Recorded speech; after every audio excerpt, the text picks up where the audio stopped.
Hello friends, आज हम आप लोगों के लिए लेकर आए हैं क्लास 10 चैप्टर 2 का पार्ट नंबर 3। ये आपको यहाँ पे दिख रहा है पार्ट नंबर 3। और इसमें हमने अम्ल, क्षार और लवण को पढ़ रखा है।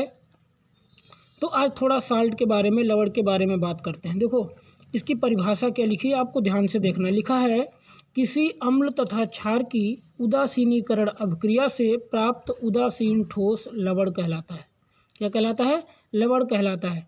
इसकी रिएक्शंस क्या लिखी हुई है? HCl plus NaOH plus NaCl। मतलब कि ये क्या है? इधर एग्जाम्पल देखो जरा, ध्यान से समझना। लिखा है HCl, क्या लिखा है? HCl। ये क्या हो गया? अम्ल हो गया। क्या हो गया? अम्ल है। और NaOH हमने पढ़ा रखा है, ये आपका क्षार है। और जब इसकी रिएक्शंस होती है तो बनता है Na। ये Cl किसके जाता है? इसके साथ जाता है, और ये इसके साथ जाता है। तो NaCl प्लस H2 क्या बनेगा? ये लवण है, और ये आपका जल है। समझ में आ गया होगा।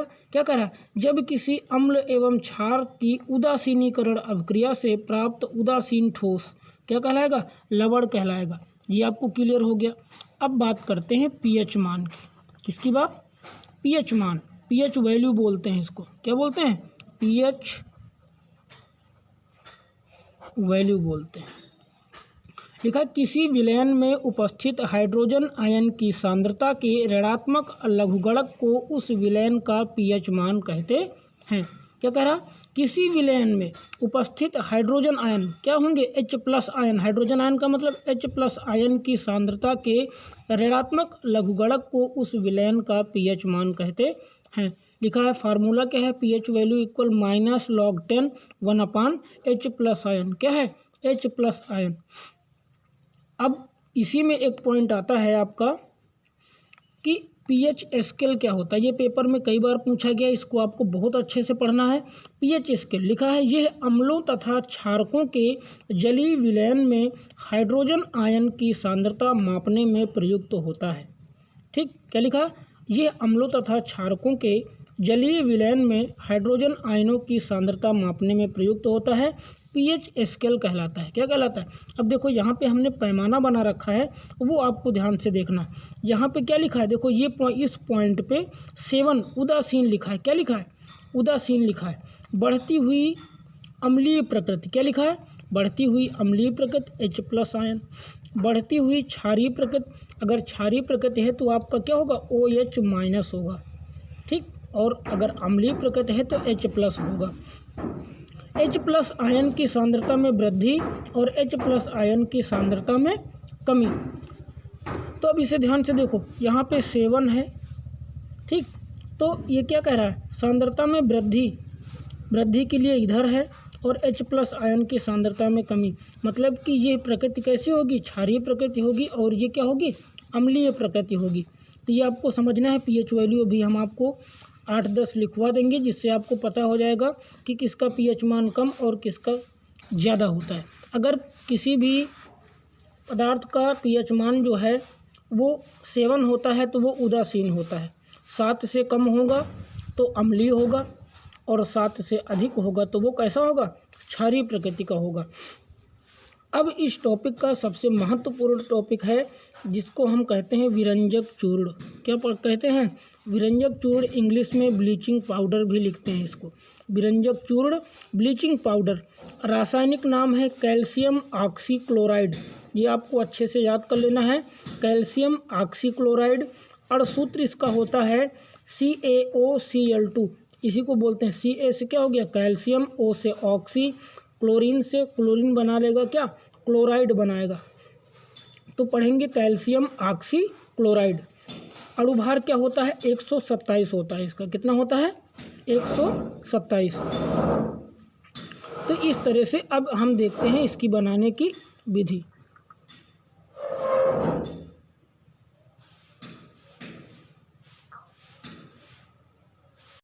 अब देखो विरंजक चूर्ण, इसको ब्लीचिंग पाउडर बोलते हैं। रासायनिक नाम इसका क्या है? कैल्शियम ऑक्सीक्लोराइड, और अणुसूत्र होता है CaOCl2। कैल्शियम ऑक्सीक्लोराइड क्या बोलेंगे? Calcium oxychloride. ओ से क्या हो जाएगा? ऑक्सी, Cl2 लिखा है तो क्लोराइड हो जाएगा। अणुभार 127 होता है। अब यहाँ पे बनाने की विधि अगर पूछे, पेपर में आता है कि विरंजक चूर्ण बनाने की विधि उदाहरण सहित लिखिए तथा उसके 2 उपयोग लिखिए। क्या लिखिए? 2 उपयोग लिखिए। तो यहाँ पे अब आपको समझना है, लिखा है जब शुष्क बुझे हुए चूने पर क्लोराइड की क्रिया कराई जाती है तो कैल्शियम ऑक्सीक्लोराइड प्राप्त होता है।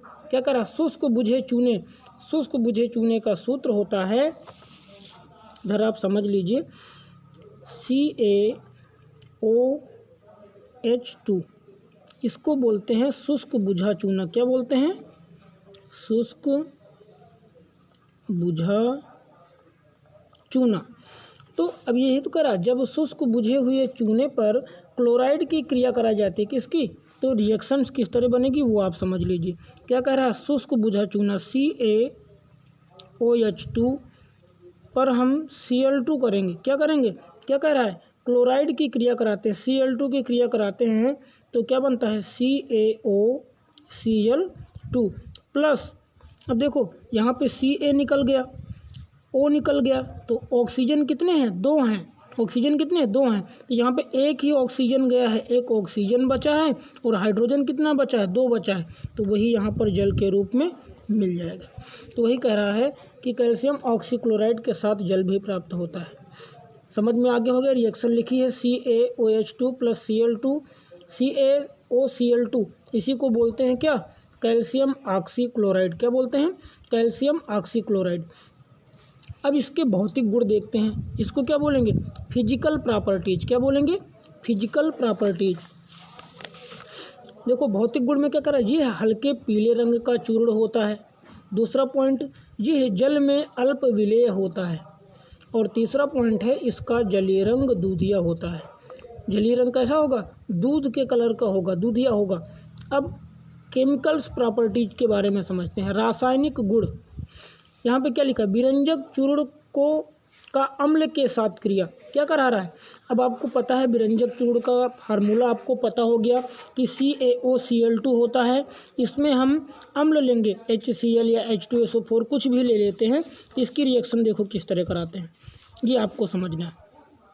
क्या कह रहा है कि CaOCl2 कैल्शियम ऑक्सीक्लोराइड में अम्ल के साथ अपक्रिया कराते हैं तो यहाँ पे HCl या यहाँ पे H2O ले लो। क्या लोगे?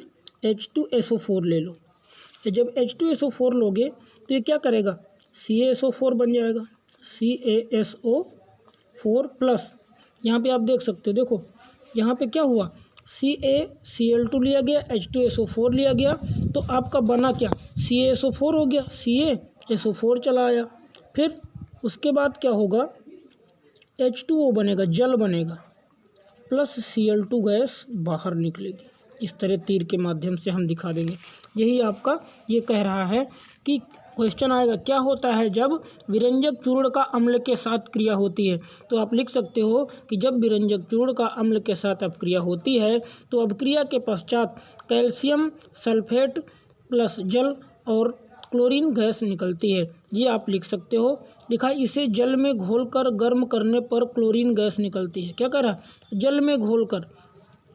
अब एक और देख लो एग्जाम्पल, दूसरा एग्जाम्पल क्या कह रहा है? ये कह रहा है कि जब हम कैल्शियम ऑक्सीक्लोराइड को जल में घोलते हैं, जल में घोलेंगे तो ये क्या करेगा? कैल्शियम शुष्क बुझा चूना बनाएगा। क्या बनाएगा? कैल्शियम हाइड्रोक्साइड है ना, तो ये क्या होगा? शुष्क बुझा चूना का सूत्र है। प्लस क्या कह रहा है? क्लोरीन गैस निकालेगा, है ना। ये तो कह रहा है इसे जल में घोलकर गर्म करने पर क्लोरीन गैस निकलती है। वो आपको एग्जाम्पल में यहाँ दिख रहा है CaOCl2 प्लस H2O, तीर का निशान बनाएंगे और उसके बाद लिखेंगे CaOH2। CaOH2 चला गया तो बचा क्या? Cl2 बचा, तो वहीं पर यहाँ पे Cl2 हो गया। तो अब उसके बाद हम इसके उपयोग देखते हैं। उपयोग में पहला है कि ऑक्सीकारक के रूप में। इसका उपयोग क्या है? ऑक्सीकारक के रूप में। पेयजल को जीवाणु रहित बनाने में और ऊन को सिकुड़ने से बचाने के लिए। तो इस तरह से आपका ये विरंजक चूर्ण 2 नंबर में क्वेश्चन पूछता है।